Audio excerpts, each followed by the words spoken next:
It's morning at lovely Waikiki Beach. Perfect time and place to talk about British punk rock legends. The Damned. I haven't done a Damned video in a long time. I did that whole countdown to Darkadelic thing, that series of videos that, it was a bit anticlimactic. Like, I did this big build for weeks, and then it came out, and I was like, hey, it's alright. It's, it was a good album, it's just, there's something missing, it's just not I don't know. And what was missing has now returned. About 6 months ago, the news broke, oh yeah, I'm a little late on it, that our Rat Scabies has returned to the lineup. This should have happened a long time ago. Now, I know for fans like me, it's easy to say it should have happened a long time ago. But if you've ever been in a band, even like it's even worse when the band isn't successful. It's a lot more stressful. Personalities are very tough to deal with in a sort of creative space, because artists are weird, and they get a lot of hang-ups. And if you don't have the right people around you, it's gonna suck. Trust me. So while it's easy for us to say, he belongs there, there was some problems between him, mainly in Captain Sensible. Rat always tried to have a control over the business end of things, and he did some admittedly kind of crappy shit. Like he kind of drummed Paul Gray out of the band, who's still in the band, who's back in the band now. So what we have in essence is my favorite lineup of the band, which is the early 80s lineup, which produced such albums as the Black Album, Strawberries, the Friday the 13th EP, all good stuff. It's my favorite lineup. Rat and his dad were really involved, not to get into the weeds here, but they were really involved with the management and control of the band and the deals and stuff. And Paul Gray, through a girlfriend, got them a deal when they didn't have one. I think it was with Bronze. And Bronze ultimately only did one album with them, their Friday the 13th EP. But anyway, this infuriated Rat, who, because I guess he wanted to be the one to do it. He's a lot younger too. I'm sure he's like a way more laid back guy now. And and that's just an example of kind of stuff. He got real upset about it. And then him and Captain had kind of a falling out during the reunion tour in '89, where they butted heads again over money. Then there was the whole Not of This Earth kerfuffle, which is a Damned album, certainly with an asterisk next to it, because it's not, that's kind of been every release since, though. I try to find the good things in them. They certainly have had good albums. What was that one, Standing on the Edge? Not of This Earth, that was good. I even like, So Who's Paranoid? I even like that one, which that's more Captain Sensible solo album with Dave on it. But, yeah. The getting back with Rat thing, I think was prompted by the original lineup reunion shows that they did with Brian James a couple years back. They all got together and played songs off the first few albums that they had, the classic punk rock albums, Damned, and Music of Pleasure. And I think that probably helped fix things between them and Rat, because Rat should definitely be there. Brian James is great, but I'd rather not have him in the band, because if he's in the band, we're stuck just playing 2 albums. And it's not my favorite period. I like the early punk rock period, but the good shit came later. Arguably their best album in a lot of people's minds, and objectively maybe their best album, is Machine Gun Etiquette. That did not have Brian James. You had Algie Ward on bass from the Angels, who later on went to front heavy metal band Tank. Those first 2 Tank albums are pretty good too. If you like Motorhead style, like heavy metal, it's not like hair metal. It's like Motorhead kind of. Yeah, so Algie Ward only appeared on that one album, but that album as far as rock and roll, that's up there with Who's Next, as far as I'm concerned. As far as like, it's not just a classic punk album, it's a classic fucking album, period. But Algie left to form Tank, as Paul Gray informed Sensible a couple years later. At that time, there was way more money in heavy metal than there was in punk. When Paul Gray left, was drummed out of The Damned and ended up in UFO, he was making way more money. You know, punk rock is not known to be, you know, unless you're a hype machine that ends up signing big deals like the Sex Pistols and stuff, and how much of that money they got to even keep, I don't know. I think Malcolm McLaren got it all. But Malcolm was involved with The Damned early on. I'm not going to get into the intelligence agency aspect of the whole punk rock movement in London in the 1970s, but basically they were collecting a pool of dudes to try to form bands out of that would then be part of this whole movement. And you had MI6 and Mossad were involved in this one, where with the hippie movement, you had the American CIA. It was their production. This time it was these other guys' turn to do a cultural shift through music. And they got together a bunch of different people, like a giant pool of artists. And in that pool, you had like Adam Ant, you had Chrissie Hynde, you had the members of The Damned, you had the members of Clash, Billy Idol, all these characters that went on to be in other bands. There was a period where they were mixing and matching these people. Sid Vicious was almost a singer for The Damned if he showed up for his audition. I'm sure they would have taken him. Luckily, he didn't, because he's fucking Sid. He probably forgot all about it. And Dave Anian showed up and they said, okay. They took him. Malcolm was still working with them at the time.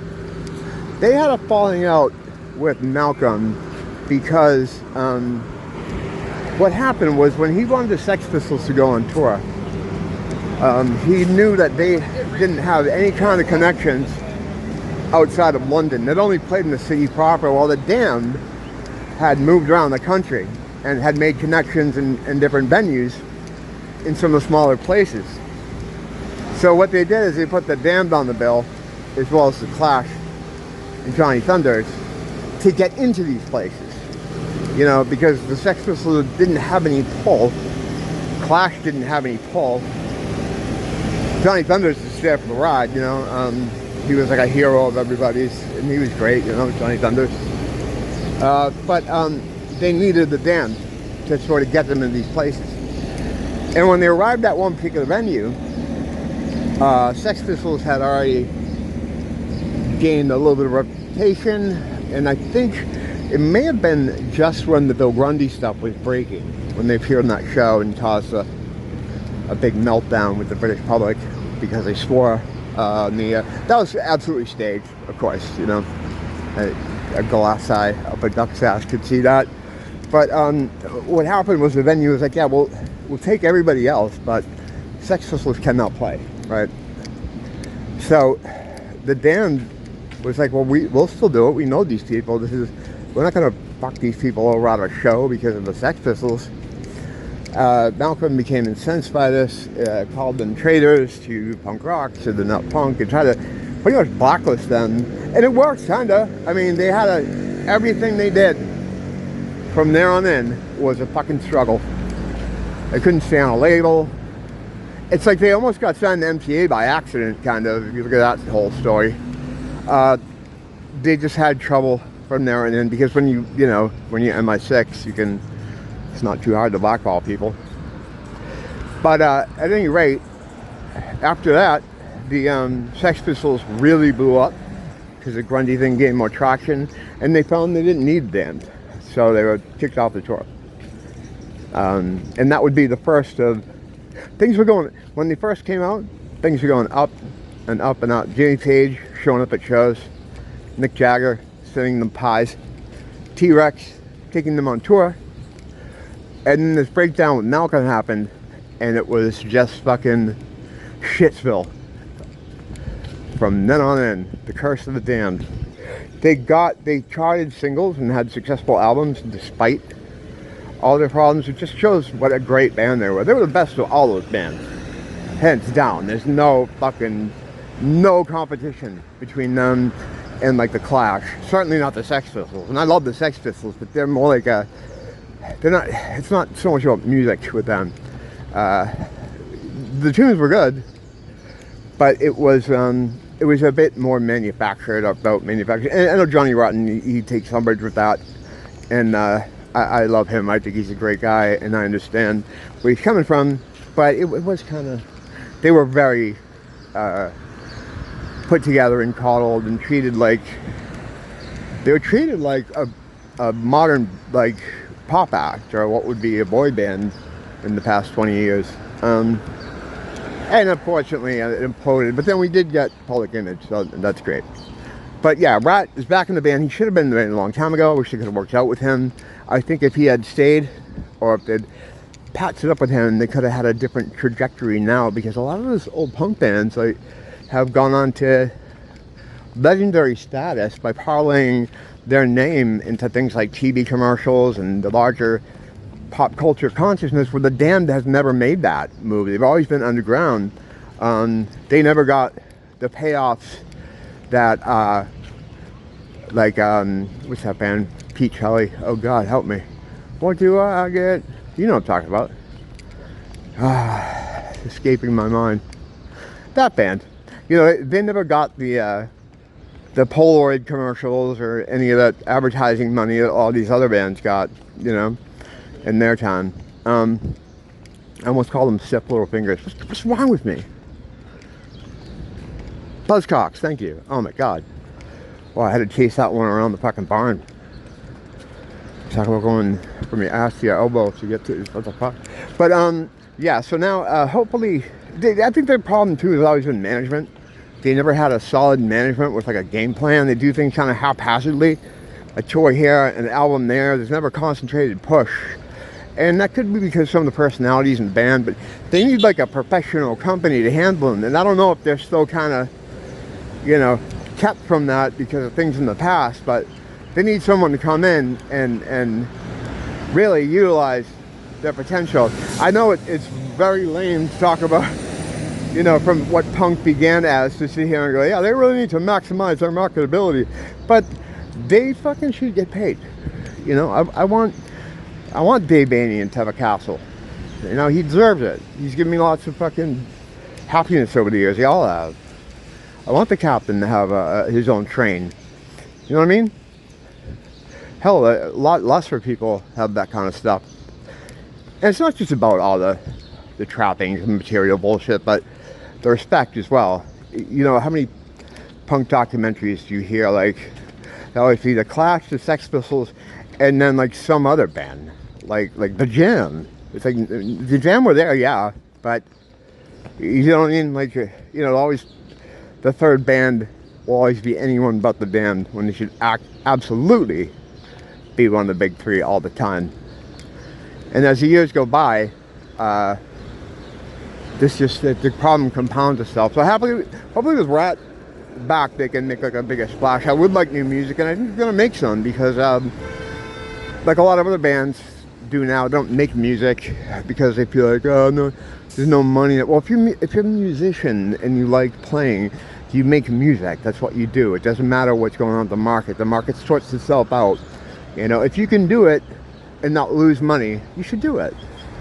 So hopefully we get some new music with Rat with them. I'm just glad he's back. It took a while, but better late than never. Alright. I guess that about covers it. So until next time, thanks for dropping by. And as always, don't blame the teacher, blame the school.